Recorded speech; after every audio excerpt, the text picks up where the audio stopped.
Assalamualaikum warahmatullahi wabarakatuh. Kami kelompok 12 dari kelas B ingin mempresentasikan hasil kerja kelompok kami. Kami di sini membawa suatu kasus yang ada di Sukoharjo, yaitu kasus PT Rayon Utama Makmur atau biasa disebut PT RUM, yang melakukan pencemaran lingkungan di suatu sungai. Tidak hanya mencemari air, tetapi mencemari udara juga yang berupa bau busuk yang sangat menyengat. Sebelum melanjutkan pemaparan materi, izinkan kami untuk memperkenalkan diri terlebih dahulu. Ada Rana Setiana yaitu saya sendiri dengan NIM terakhir 135, ada Nadela Lailatul Cahya Mahmuda dengan NIM terakhir 140, ada Yuni Areta Sidik dengan NIM terakhir 189, dan Tarija Dwi Rahma dengan NIM terakhir 205. Pada presentasi kali ini kami akan membahas mulai dari latar belakang, deskripsi kasus, identifikasi perdata, identifikasi etika lingkungan, identifikasi pidana, identifikasi administrasi, dan yang terakhir adalah pembacaan kesimpulan. Untuk menghemat waktu, saya persilahkan kepada yang bertugas untuk membacakan tugasnya. Yang pertama, latar belakang. Undang-Undang Dasar telah menuliskan bahwa lingkungan hidup yang baik dan sehat merupakan hak asasi serta hak konstitusional bagi setiap warga negara Indonesia. Oleh karena itu, negara, pemerintah, dan rakyatnya berkewajiban untuk melindungi dan mengelola lingkungan hidup, agar lingkungan hidup dapat tetap menjadi sumber daya yang dapat diwariskan untuk masa depan. Hal tersebut dipertegas dengan adanya Undang-Undang Republik Indonesia Nomor 32 Tahun 2009 tentang Perlindungan dan Pengelolaan Lingkungan Hidup (UU PPLH) dan dinyatakan secara jelas pada pasal 67 UU PPLH yang berbunyi setiap orang berkewajiban memelihara kelestarian fungsi lingkungan hidup serta mengendalikan pencemaran dan atau kerusakan lingkungan hidup.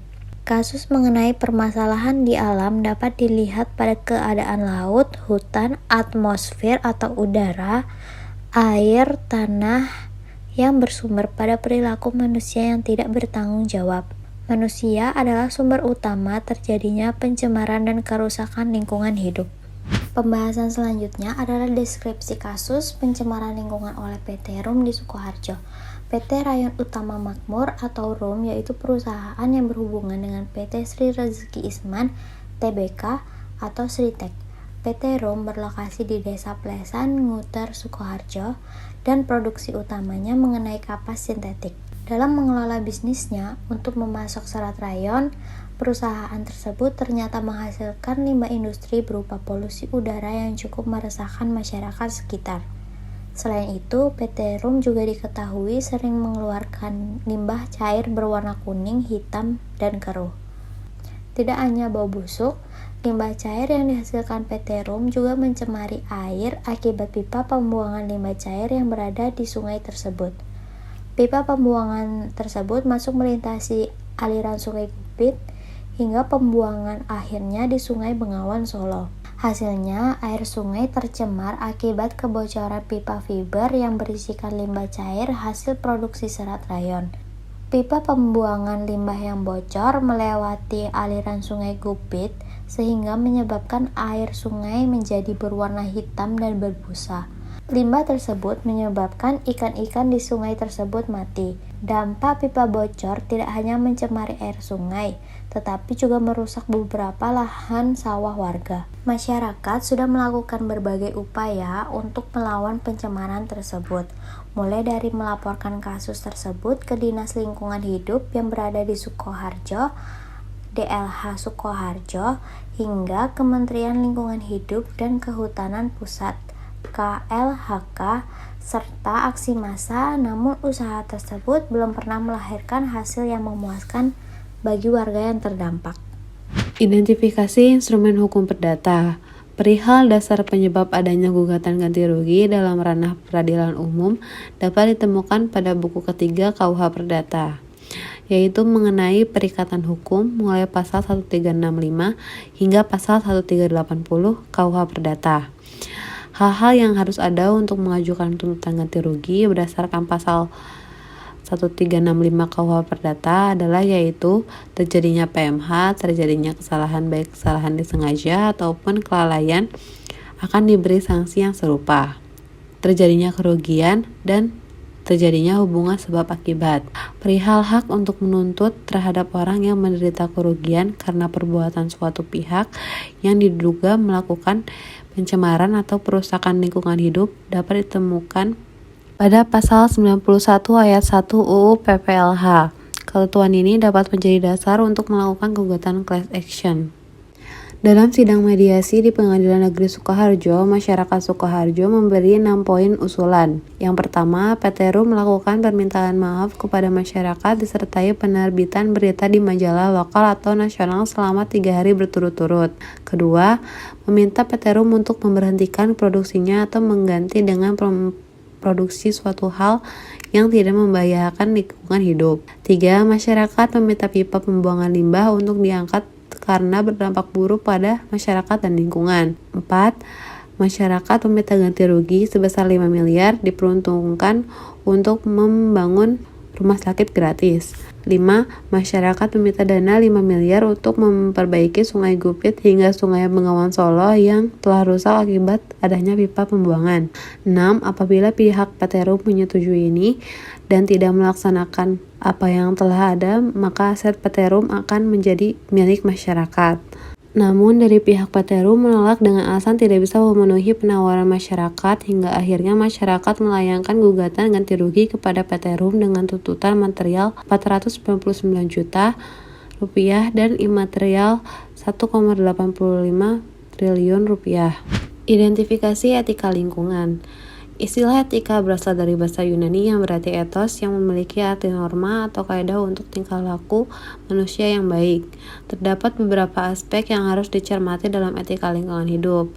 Antara lain, 1. Menjaga kelestarian hidup dengan membatasi perilaku dan mengupayakan untuk pengendalian berbagai kegiatan agar tetap dalam taraf wajar untuk lingkungan hidup. 2. Menghindari perbuatan buruk seperti melakukan pencemaran serta kerusakan lingkungan hidup dengan tidak membuang limbah sembarangan. 3. Mempertahankan keberadaan keanekaragaman hayati. 4. Meminimalisir penggunaan serta pemanfaatan sumber daya alam dengan boros dan harus menggunakan dengan bijak. 5. Menghormati hak generasi bangsa masa depan untuk menikmati lingkungan yang asri dan sehat. Pelanggaran etika lingkungan PT RUM. Dalam kasus pencemaran lingkungan yang disebabkan oleh PT RUM, terdapat beberapa aspek terkait yaitu 1. PT RUM diduga melakukan pencemaran udara serta aliran air akibat limbah industri yang dihasilkan dan merugikan ekosistem lingkungan dan masyarakat sekitar. 2. Tindakan dari PT RUM merupakan ketidakpatuhan terhadap etika lingkungan hidup dengan mengelola limbah secara benar agar tidak datang dampak yang buruk kepada masyarakat maupun lingkungan. 3. Penting bagi PT RUM untuk bertanggung jawab secara sosial dan lingkungan yang terdampak dari limbah. Penggunaan zat berbahaya secara berlebihan dapat menimbulkan kerusakan serta kegiatan pembuangan limbah yang menyebabkan pencemaran lingkungan hidup yang asalnya dari PT RUM ini termasuk dalam pelanggaran etika lingkungan hidup. Karena di dalam pasal 69 ayat 1 Undang-Undang Republik Indonesia Nomor 32 Tahun 2009 tentang perlindungan dan pengelolaan lingkungan hidup Indonesia telah dijelaskan bahwa setiap orang dilarang melakukan perbuatan yang dapat merusak dan mencemari lingkungan hidup. Selanjutnya ada identifikasi hukum pidana. PT RUM diduga telah melanggar pasal 98 ayat 1 dan pasal 100 ayat 2 junto pasal 116 ayat 1 huruf A dan pasal 118 dan pasal 119 Undang-Undang Nomor 32 Tahun 2009 tentang Perlindungan dan Pengelolaan Lingkungan Hidup. Adanya perkara pidana terhadap PT RUM menjadi bukti dugaan telah melakukan pencemaran dan perusakan lingkungan, termasuk juga melanggar hukum dan merugikan masyarakat.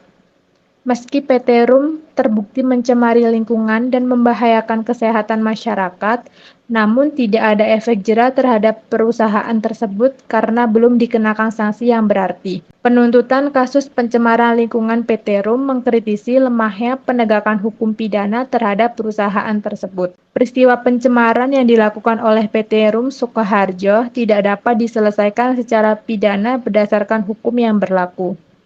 Dalam hal ini, Asas strict liability hanya berlaku jika perbuatan itu diselesaikan melalui proses perdata dan bukan pidana. Permasalahan ini dapat diatasi jika Undang-Undang Perlindungan Lingkungan Hidup Nomor 32 Tahun 2009, khususnya ketentuan terkait ketentuan pidana UU PPLH diubah dengan menerapkan asas strict liability dalam penetapan tindak pidananya. Kemudian ada identifikasi hukum administrasi. Penegakan hukum lingkungan hidup melalui sanksi administrasi merupakan aspek krusial dalam proses pemulihan media lingkungan yang rusak atau tercemar. Untuk menegakkan hukum lingkungan hidup, sanksi administratif diterapkan dengan relatif lebih cepat dibandingkan dengan sanksi hukum lainnya. Dikarenakan sanksi administrasi dikeluarkan oleh pejabat administrasi tanpa perlu melewati proses pengadilan atau non-yudisial. Yang tidak kalah penting dalam penerapan sanksi administrasi yakni menciptakan ruang dan peluang partisipasi masyarakat. Dalam kasus PT Rum, keputusan yang bersifat repatoir saja tidak cukup guna menyelesaikan sengketa lingkungan hidup yang timbul. Perbaikan-perbaikan yang dilakukan oleh PT Rum tetap menimbulkan bau menyengat sehingga menimbulkan ketidaknyamanan bagi warga.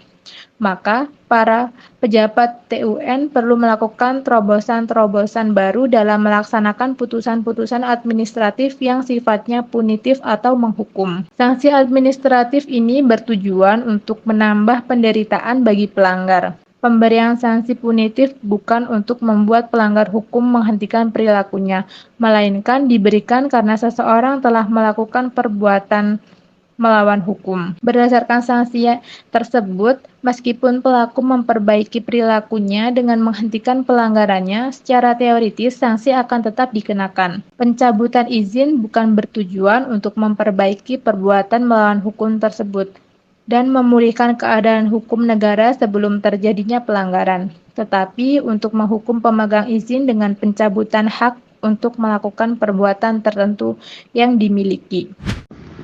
Selanjutnya ada pembacaan kesimpulan. Pencemaran limbah terhadap lingkungan hidup yang dilakukan oleh PT Rum ini termasuk ke dalam pelanggaran etika lingkungan hidup. Karena di dalam pasal 69 ayat 1 UU PPLH telah dijelaskan bahwa setiap orang dilarang melakukan perbuatan yang dapat merusak dan mencemari lingkungan hidup. Kasus ini pernah dilaporkan ke Polres Sukoharjo dengan unsur pidana, namun terhenti karena penyidik tidak menemukan unsur hukum yang meyakinkan. Warga yang berdemonstrasi untuk perlindungan lingkungan justru dituntut oleh penegak hukum.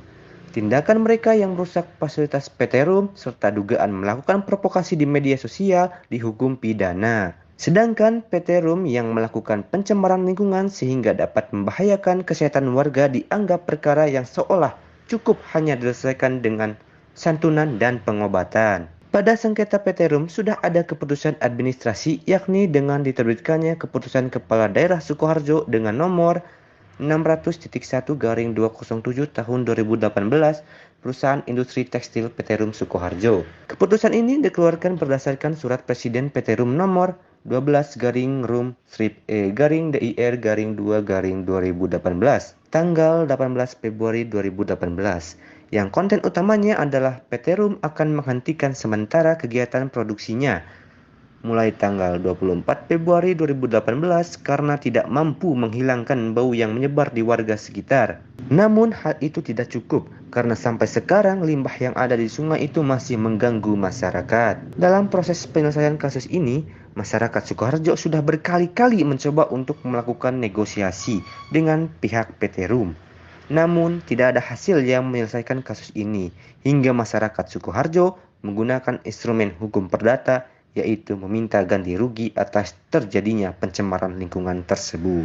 Sekian pemaparan dari kelompok kami. Kurangnya mohon maaf. Terima kasih, saya akhiri. Wassalamualaikum warahmatullahi wabarakatuh.